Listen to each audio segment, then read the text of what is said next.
오늘의 사연 시작합니다. 안녕하세요. 저는 제 인생이 완전히 바뀌는 계기가 있었습니다. 그건 바로 결혼이었는데요. 이제야 생각해보면 이래저래 후회스러운 게 참 많습니다.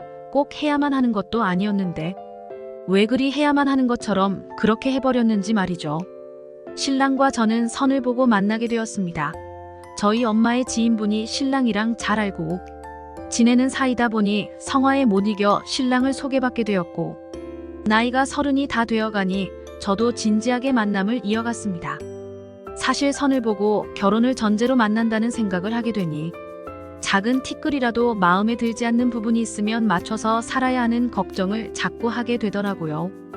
그렇게 저희는 서로 맞춰가며 8개월 정도 연애를 했고, 그 다음에 결혼을 할 예정이다 보니 연애 10개월 차부터는 거의 결혼 준비를 하느라 데이트의 개념도 잊혀져 가고 있었어요. 지금 생각해보면 제가 왜 그렇게 급하게 결혼을 서둘렀나 싶을 정도로 뭐에 홀린 것처럼 결혼 준비를 했습니다. 그렇게 상견례도 무사히 마치고 결혼만 앞둔 어느 날이었습니다. 신랑은 결혼을 2주 정도 남겨두고는 친구들과 마지막 총각 파티를 하고 오겠다고 했고, 저는 유난스럽다고 생각을 하면서도 잘 다녀오라고 했습니다.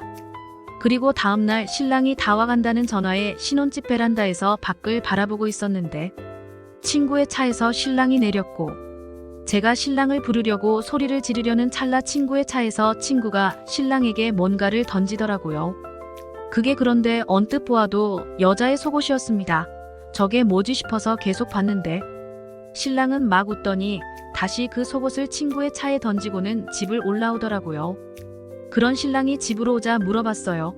당신 아까 친구 차에서 내리는 거 봤어? 응. 친구가 태워줘서 친구가 당신한테 여자 속옷 던지던데. 그건 뭐야? 아, 그것도 봤어. 어제 총각 파티할 때 친구들이 신혼여행 가서 입으라고 커플 속옷을 선물 받았는데 남자들끼리 징그럽게 무슨 속옷을 선물 받아 남사스럽게 그래서 돌려줬어. 어제는 뭐하고 놀았는데? 그냥 술 먹고 밤에 카드 치고 한숨 잤지. 그래도 당신이 총각 파티 보내준 덕분에 좋은 술 많이 먹고 왔어. 우리 친구들끼리 한 놈씩 장가가는 날은 비싼 양주 먹기로 약속했었거든. 숙취도 없네. 신랑의 이야기를 들어보니 그럴싸하긴 했습니다. 신랑 친구가 던진 속옷이 빨강색의 야시시한 속옷이었는데 그런 건 원래 신혼여행 갈 때나 신혼 때나 챙겨 입으니까요. 제가 괜한 의심을 했나 싶어서 서둘러 저녁 준비를 하고 함께 밥을 먹었고, 그리고 얼마 후 저희는 결혼식을 했습니다. 무난한 시간들이었어요. 엄청 뜨겁지도 않고 그렇게 밍밍하지도 않는 신혼생활을 보냈고, 급하게 한 결혼치고는 나쁘지 않다 생각하며 지내고 있었습니다. 그렇게 시간이 흘러 저는 결혼 3년 차에 주부가 되었고, 임신을 하게 되어 직장은 휴직을 하게 되었어요.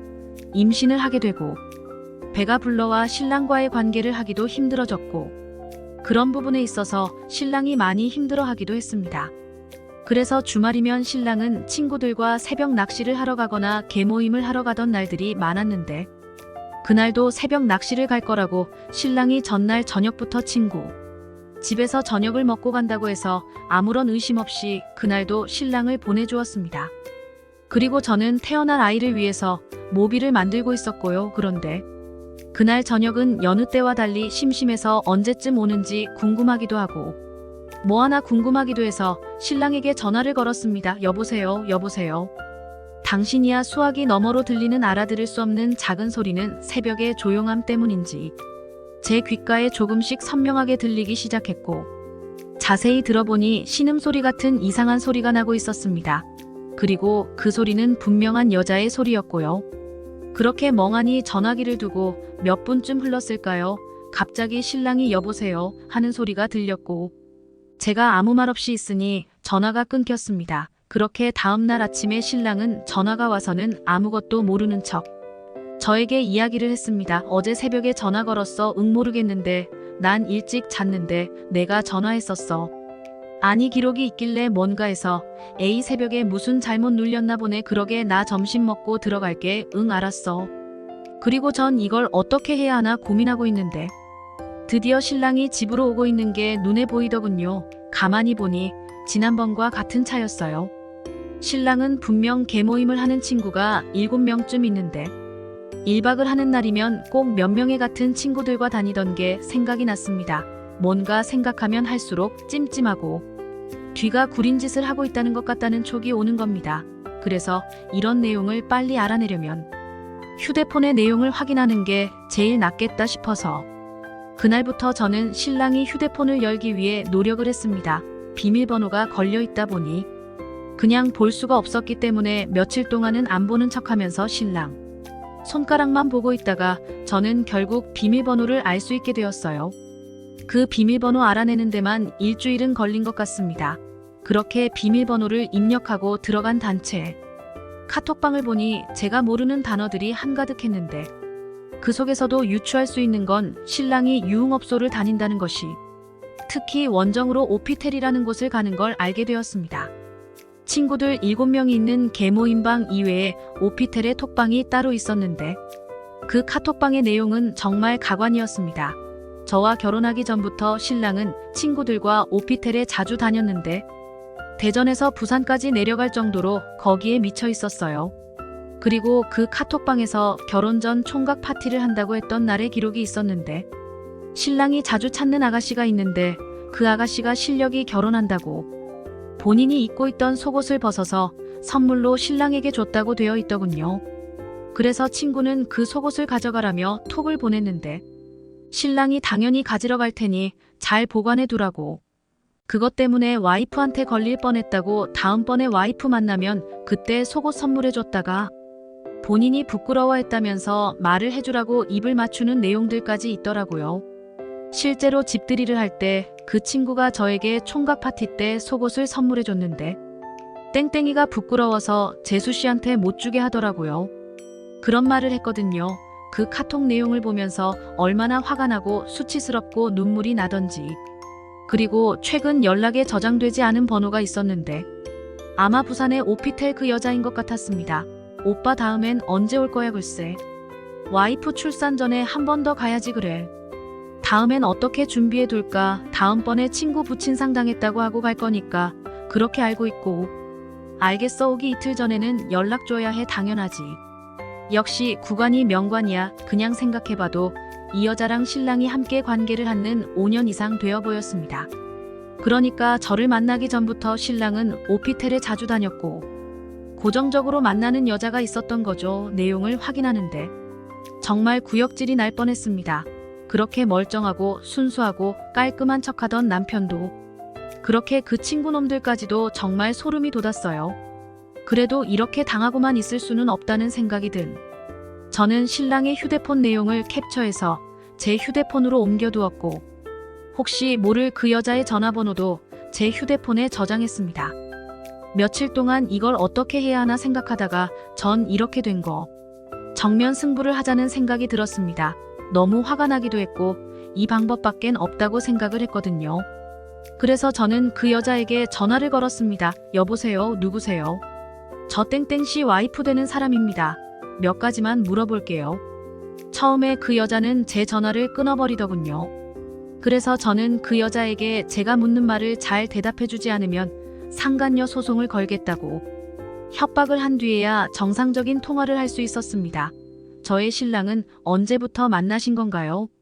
한 8년 됐어요. 고등학생 때부터 알고 지내다가 제가 오피텔에서 일하고는 찾아온 거예요. 자주 만나나요? 한 달에 한 번 정도는. 혹시 저 이혼하는 거 도와줄 수 있어요? 네, 이혼할 건데. 몇 가지만 도와주면 그쪽한테 아무 불이익 없게 할게요. 뭘 하면 돼요? 그렇게 제가 그 여자에게 요구한 사항은 신랑과의 통화 내용과 침대에 함께 있는 사진이었습니다. 사실 이 제안을 하는 데는 저도 2가지 결과가 있을 거라고 생각을 하긴 했습니다. 이 여자가 바로 신랑에게 알리게 되며 뭐 이도저도 안 되고 그냥 가지고 있는 증거만으로 이혼 소송을 해야 하는 거고, 이 여자가 신랑을 아주 많이 사랑해서 자기 남자로 만들고 싶다면 제 부탁을 들어주지 않을까 생각했죠.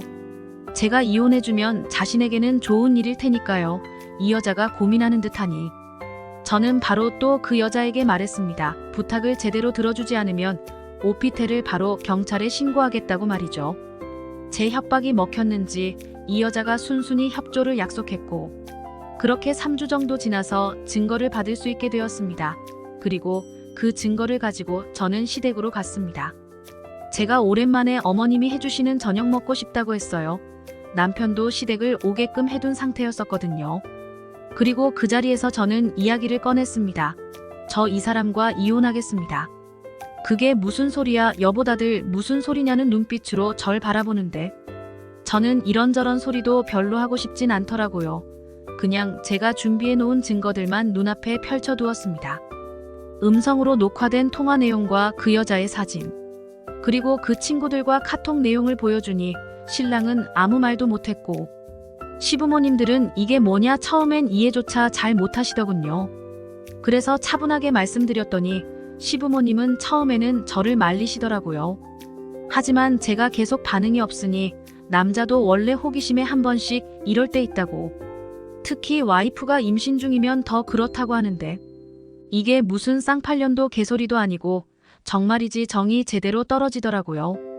와이프가 임신을 했으면 더 감싸고 해줘야 하는 거 아닌가요? 그래서 저는 자리를 박차고 나오려고 일어났는데 그 순간 신랑이 힘주어 절 끌어다가 앉히는 겁니다. 서로 힘주고 있던 상태에서 벌어진 일이다 보니 저는 완전히 바닥에 쿵 소리를 내며 넘어지게 되었고 임신으로 인해 배가 조금 나은 상태이다 보니 심하게 충격이 그곳으로 가게 되었습니다. 복통이 너무 심해서 구급차를 타고 응급실로 갔는데 스트레스와 충격으로 인해 아기가 잘못되었다는 결과만 들을 수 있었습니다.